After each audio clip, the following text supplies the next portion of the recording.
नमस्कार। आज standard 9th के लिए चैप्टर 5 से लेक्चर 3 लेकर आए हैं और इसमें हम लोगों को सब टॉपिक पढ़ना है टाइप्स ऑफ सेल। जैसा कि हम लोग जानते हैं, जब इस पृथ्वी पर नए जीव का शुरुआत हुआ तो यहाँ सबसे पहला यूनिसेलुलर ऑर्गेनिज्म ही आए।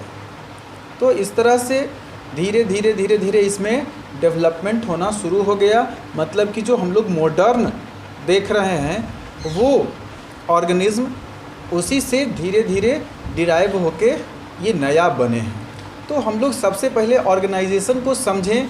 जैसे यदि कोई आदमी पहले मकान बनाया जो हमारे विलेज में मिला करते थे, तो वो देखेंगे कि केवल एक ऐसे ही मकान बना हुआ है बिना बाउंड्री का। मतलब कि एक कमरा है और उसके बाहर सारा कुछ व्यवस्था है। तो उसमें समस्या ये होती थी कि जब भी कोई काम करना है तो हमको अब जैसे जानवर से बचना है, बाहरी हो सकता है कि कोई जानवर आ जाए रात में या दिन में, फिर उसके बाद तेज़ हवा से, धूल भरी आंधी से, ये सब से बचने के लिए जो है वो फिर चारों तरफ से फेंसिंग शुरू हो गया। तो इस तरह से ये जो है ऑर्गेनाइज्ड होना शुरू हो गया, वेल डेवलप्ड होना शुरू हो गया। तो हम लोग पहले की बात करें तो ये जैसे देखें एक बड़ा सा कमरा है और उसी में किचन भी है, उसी में बाथरूम, लैट्रिन सब कुछ है, लेकिन उसमें जो है वो सेपरेशन नहीं है। ऐसा यदि होता है तो समस्या आ जाती है कि यदि एक आदमी है तो फिर काम चलेगा, लेकिन कोई और घर में आ गया तब समस्या है कि वो लैट्रिन, बाथरूम, किचन को सेपरेट होने ज़रूरी है। और फिर हम लोग अकेले में भी रहेंगे तो समस्या हो जाएगी। तो इस तरह से उसको धीरे धीरे वो सेपरेशन होना शुरू हो गया। मतलब कि वो कमरा यह है उसको अब छोटा छोटा यूनिट्स में बांटना शुरू कर दिया। तो वैसे ही यहाँ पर जो हम लोग देखेंगे वो ऑर्गेनाइजेशन के आधार पर ये प्रोकैरियोटिक सेल और यूकैरियोटिक सेल होगा। तो इसमें ऑर्गेनाइजेशन कैसे होगा? जैसे इसमें सबसे पहला है कि प्रोकैरियोटिक सेल होगा। तो हम लोग जाने थे कि ये बेसिक कैरेक्टरिस्टिक्स होगा सेल का कि इसमें होना चाहिए ये सेट ऑफ जीन्स होना चाहिए। सबसे पहला बेसिक कैरेक्टरिस्टिक्स होगा कि इसमें जीन्स होना चाहिए। मतलब कि डीएनए, आरएनए होगा और उस पर ये मिलेगा, लोकेटेड रहेगा। मतलब क्रोमोसोम्स जो होंगे उस पर होगा जीन, जेनेटिक मटेरियल जो बताएगा कि इसको कितना बढ़ना है, क्या फंक्शन है, वो सब कोडिंग उसमें रहता है। इसमें मेटाबॉलिक रिएक्शंस कितना होना है, ये सारा कुछ उसमें फिक्स रहेगा। वैसे ही दूसरा है इसमें प्लाज्मा मेम्ब्रेन या सेल मेम्ब्रेन जिसको कहेंगे, ये होना ज़रूरी है। इसमें डीएनए, आरएनए ज़रूरी है।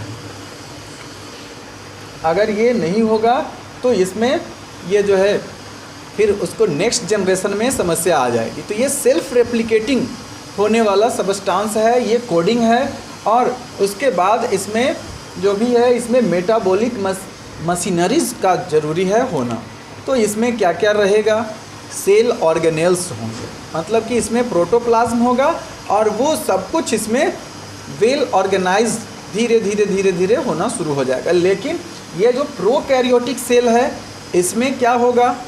इसमें डीएनए सब जो है या आरएनए वो उसमें कवरिंग नहीं होगा। मतलब कि मेम्ब्रेन बाउंडेड ऑर्गेनेल्स का अभाव होगा।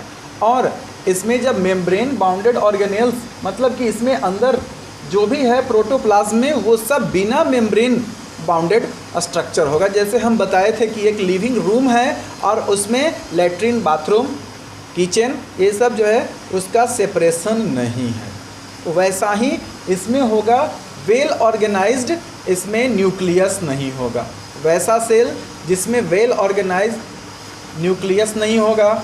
और इसमें सेल तो होगा कंप्लीट कहेंगे उसको, लेकिन इसमें ऑर्गेनेल्स जो हैं वो भी मेम्ब्रेन बाउंडेड नहीं होंगे। मतलब कि वैसा ऑर्गेनेल्स जिसमें मेम्ब्रेन होता है, सिंगल मेम्ब्रेन या डबल मेम्ब्रेन हो, वो इसमें नहीं होगा। जैसे माइटोकॉन्ड्रिया इसमें नहीं पाया जाएगा, इसमें गल्जी बॉडी नहीं पाया जाएगा, इसमें प्लास्टिड्स नहीं होंगे। मतलब कि ये जो जितने भी और हम लोग आगे देखेंगे तो वो सब इसमें मेम्ब्रेन बाउंडेड ऑर्गेनेल्स का अभाव होगा सब। और इसमें न्यूक्लियस भी होगा तो न्यूक्लियर मेम्ब्रेन नहीं होगा, तो ये एक वेल ऑर्गेनाइज इसमें नहीं होगा।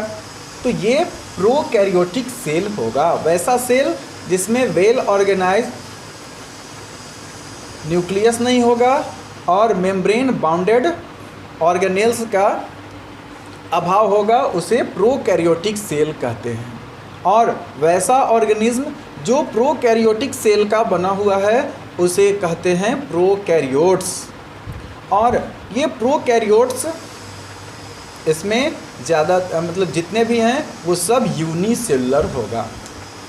अब आते हैं बात यूकैरियोट्स की। तो यूकैरियोटिक सेल जो है तो ये इसमें वेल ऑर्गेनाइज्ड न्यूक्लियस होगा और इसमें मेम्ब्रेन बाउंडेड ऑर्गेनेल्स होंगे।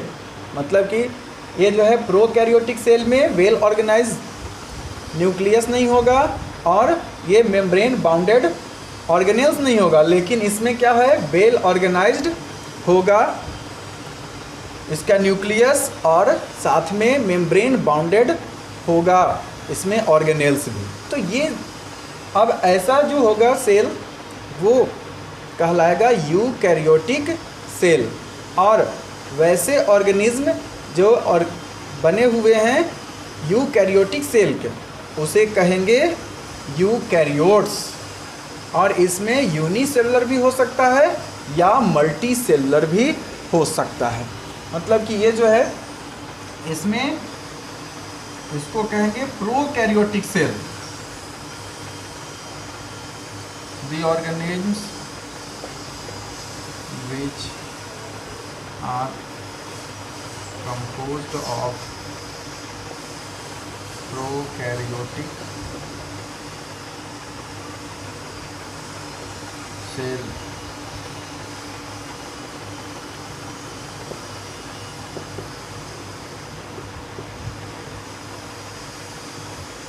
प्रोकैरियोट्स। और इसमें जो होगा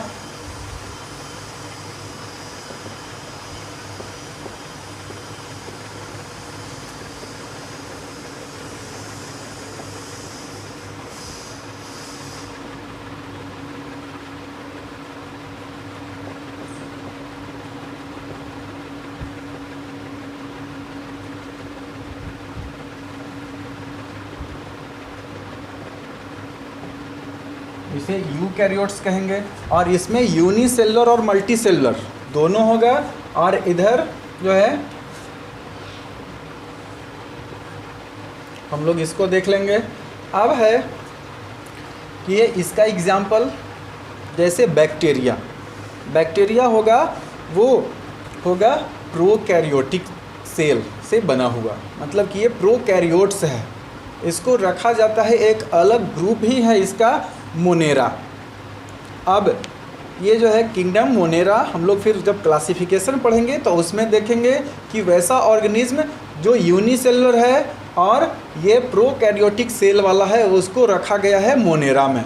और फिर यूनिसेलुलर है लेकिन उसमें वेल ऑर्गेनाइज्ड है, मतलब कि यूकैरियोटिक सेल है, तो उसको कहते हैं ये जो है पहला प्रोटिस्टा।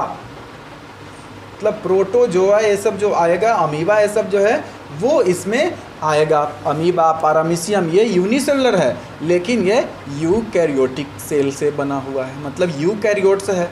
इस तरह से इसका एग्जाम्पल हम लोग देख सकते हैं। अब है types of organism on the basis of या number of organism on the basis of number of cells. Basis of number of cells. तो नंबर ऑफ सेल्स के आधार पर यूनिसेलुलर और मल्टी सेलुलर ऑर्गेनिज्म कहेंगे। यहाँ पर ये है organism unicellular organism which are composed of single cell, एक सेल से जो बना हुआ है उसे कहेंगे यूनिसेलुलर। और multicellular organism which are composed of 2 or more cells are called multicellular. इसमें हम लोग जानते हैं, जैसे अभी हम लोग देखें कि ये इसमें प्रोटिस्टा और मोनेरा दोनों आएगा यूनिसेलुलर में। जितना भी इसमें ऑर्गेनिज्म है वो सब हो जाएगा इसमें यूनिसेलुलर। और मल्टीसेलुलर ऑर्गेनिज्म जितने हैं वो सब आएंगे यहाँ पर मल्टीसेलुलर ऑर्गेनिज्म कहेंगे इसको। जो भी जैसे हम लोग हैं ह्यूमन बींग्स और जितने भी मैमल्स हैं, मतलब कि जो स्तनधारी है वो सब इसमें आएगा। मतलब कि जो बड़े बड़े हम लोग जीव देखते हैं वो सब इसमें आएगा। रेप्टाइल्स है, बर्ड्स है, ये सब इसमें आएगा, मल्टीसेलुलर में आएगा। फिशेस है, ये सब। अब हम लोग आगे देखेंगे कि इसका सेल का शेप कैसा होगा, साइज कैसा होगा, ये सब हम लोग देखेंगे। और फिर उसका एक स्केल हम लोग कैसे उसको मेज़र करेंगे कि ये जो है और ऑर्गेनेल्स, सेल ऑर्गेनेल्स या जो हम लोग माइक्रोस्कोपिक स्ट्रक्चर देख रहे हैं तो उसको मेज़र करके बताना होगा। क्योंकि हमसे कोई पूछेगा, हम लोग जानते हैं कि मिलीमीटर सबसे लेंथ का, मिलीमीटर में सबसे छोटा यूनिट मान लेंगे तो उससे पता नहीं चल पाएगा। तो हम लोग को इसमें मेज़र करने के लिए सबसे पहले जानना होगा कि ये और उससे भी छोटा यूनिट्स कौन कौन सा है। इस तरह से हम लोग नेक्स्ट वीडियो में देखेंगे कि ये और स्केल्स, फिर उसके बाद शेप के बारे में जानकारी, साइज, ये सब हम लोग नेक्स्ट वीडियो में देखेंगे।